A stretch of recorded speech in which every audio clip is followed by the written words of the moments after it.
Supreme court में सोमवार सुबह एक चौंकाने वाला मामला सामने आया। वकील राकेश किशोर ने देश के मुख्य न्यायाधीश BR गवई पर अदालत की कार्रवाई के दौरान जूता फेंकने की कोशिश की।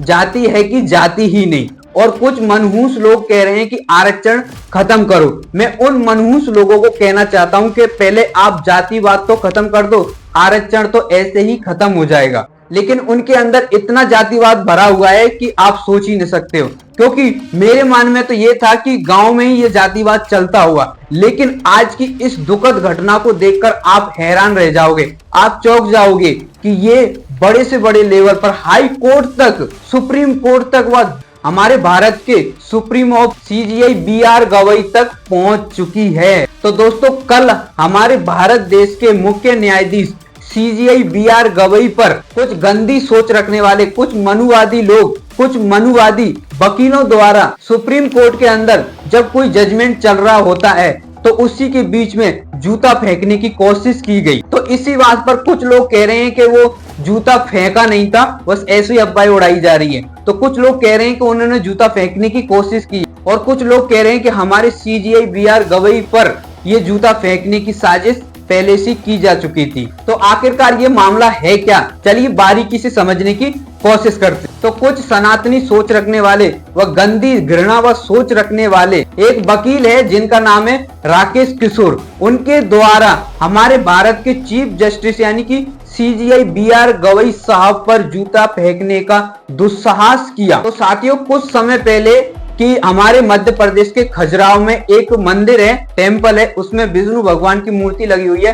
तो उनका ये मूर्ति का सर नहीं है, धड़ अलग है, मतलब है नहीं बिल्कुल। तो उस पर इन वकीलों ने वहां पर कार्रवाई करना शुरू किया था। तो हमारे CJI BR गवई साहब ने उस पर स्टेटमेंट जारी किया कि अगर ये मामला हमारे हाई कोर्ट व सुप्रीम कोर्ट में नहीं आता है, ये कानूनी तौर पर देखा जाए तो संसद में आता है, ये सवाल आपको संसद में करना चाहिए। और अगर आप इस भगवान को इतना ही मानते हो तो भगवान से जाओ, अपनी रक्षा वो खुद कर सकते हैं। और वैसे ये हकीकत भी है, अगर वो भगवान है तो अपनी रक्षा खुद कर सकते हैं। ऐसे इसमें सोचने वाली बात क्या है, इस बात को कोर्ट तक ले जाने की जरूरत ही क्या है। तो इस स्टेटमेंट पर कुछ मनुवादी लोग, कुछ मनु स्मृति को मानने वाले लोग, कुछ नीच लोग इस पर भड़क उठे और काफी गंभीरता से मैसेज को फॉरवर्ड करने लगे, लोगों तक पहुंचाने लगे कि हमारी आस्थाओं को ठेस पहुंचाई जा रही है, वो भी CJI BR गवई द्वारा। लेकिन ऐसा मामला कुछ था ही नहीं, लेकिन मीडिया ने कुछ बड़ा चढ़ाकर इसको लंबा खींच डाला, इस वजह से ये मामला हुआ।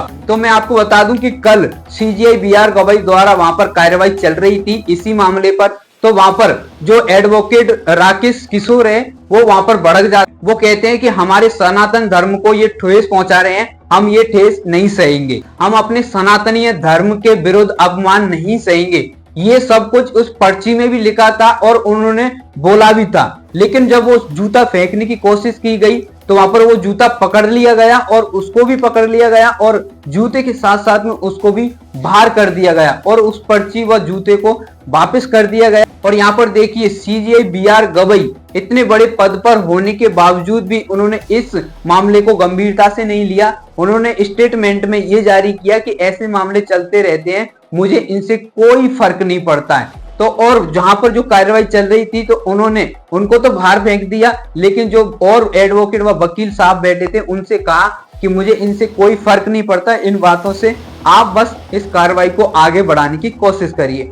और संपूर्ण तरीके से वो कार्रवाई आगे भी बढ़ाई गई और सब कुछ काम हुआ। पर मैं यहाँ कहना चाहूंगा कि जब हमारे चीफ जस्टिस BR गवई साहब चुप रह गए, शांत रह गए, तो इसमें ये नहीं कि हम शांत रह जाए, इसमें ये नहीं कि और भी वकील शांत रह जाए। सारे वकील सामने आए और धड़ल्ले से बोलने लगे कि हमारे BR गवई साहब का इस तरीके से अपमान नहीं होना चाहिए। आप देख सकते हो जातिवाद कहां तक पहुंच चुका है, गंदी सोच कहां तक पहुंच सकती है, और सनातनी धर्म ये कहां तक मतलब कैसी हिंसा रखते हैं कि एक चीफ जस्टिस BR गवई एक कानून चला रहे हैं, उन पर जूता फेंकने की कोशिश की गई। और आप सोच रहे होंगे कि इस मनुष्य आदमी ने ऐसा दुस्साहस किया है तो इस पर कोई कार्रवाई नहीं हुई होगी। हालांकि में इस पर बहुत बड़ी कार्रवाई हुई है, बहुत बड़ी बातचीत करी गई है वो मैं आपको बताना चाहता हूं कि बार काउंसिल द्वारा इस पर जो कार्रवाई की गई है वो एडवोकेट 1961 की धारा 35 के तहत गंभीर अनुशासनिक का आरोप लगाया गया है और कंटेम्प्ट ऑफ कोर्ट एक्ट 1971 के अंतर्गत इसका लाइसेंस भी रद्द किया गया है। और मजे की बात तो ये है कि आज के बाद ये कहीं भी वकालत नहीं कर पाएगा। ये हुआ सही कानून, ये हुआ एक मजेदार बात। अब ये कोर्ट के अंदर शकल दिखाई नहीं पाएगा। अब इससे मैं कहना चाहता हूं मेरी तरफ से कि अब जा तू तेरे भगवान के पास, अब जा तू तेरे विष्णु भगवान के पास, अब जा तू तेरे मंदिरों में, वहां पर अपनी वकालत करना और न्याय करना। तब पता चलेगा कि न्याय की इस भारत में जरूरत है कि नहीं, वो सब कुछ आपको पता चल जाए। इसी बात पर मैं अपनी समाज के वकीलों और सीजीआई बीआर गवई साहब से रिक्वेस्ट करना चाहता हूं कि आपके हाथ में अभी पावर है, आपके हाथ में अभी इतनी बड़ी जिम्मेदारी है, तो आप इस सनातनी धर्म को, इस हिंदू धर्म को नष्ट कर दीजिए, बिल्कुल खत्म कर दीजिए। क्योंकि ये मनुवादी लोग ऐसे ही दुस्साहस करते रहेंगे तो अपनी समाज के लोग, पिछड़े, आदिवासी, बहुजन समाज के लोग, गरीब लोग कभी भी आगे नहीं बढ़ पाएंगे। क्योंकि ये गंदी सोच रखने वाले अपने भारत में गरीब, अछूत व हमारी गरीब समाज, बहुजन समाज को जीने नहीं देंगे। ये मामला ही नहीं, आपको पता होगा कि हमारे ग्वालियर के अंदर हमारे मध्य प्रदेश के ग्वालियर के अंदर एक और मामला चल रहा है। वो है हमारे बाबा साहब डॉक्टर भीमराव अंबेडकर की मूर्ति को कुछ वकीलों द्वारा वहां पर मूर्ति को नहीं लगने दे रहे हैं। और ये मामला 2 से 3 महीने हो चुके हैं, तब से चलता आ रहा है। और अभी कुछ वकीलों द्वारा, जिसका मैं नाम बताना चाहूंगा, उनका नाम है अनिल मिश्रा, कुछ ऐसे है, उनके द्वारा कुछ स्टेटमेंट दिया जा रहा है, कुछ न्यूज मीडिया में बोला जा रहा है कि मैं इसको संविधान को नहीं मानता, मैं संविधान के रचयिता बाबा साहब डॉक्टर भीमराव अंबेडकर नहीं है बल्कि बीएन राव है। तो यहाँ पर भी बहुत बड़ा मुद्दा चल रहा है। और मैं कहना चाहता हूँ सीजीआई बीआर गवई साहब से कि आप इस मुद्दे को गंभीरता से लीजिए, ताकि ये मनुष्य लोग, ये मनुस्मृति मानने वाले लोग, इनकी आस्था ही खत्म हो जाए, इन लोगों का एकदम से चरित्र ही खत्म हो जाए। ऐसा काम कीजिए कि इनकी जुबान पर ताला लग जाए।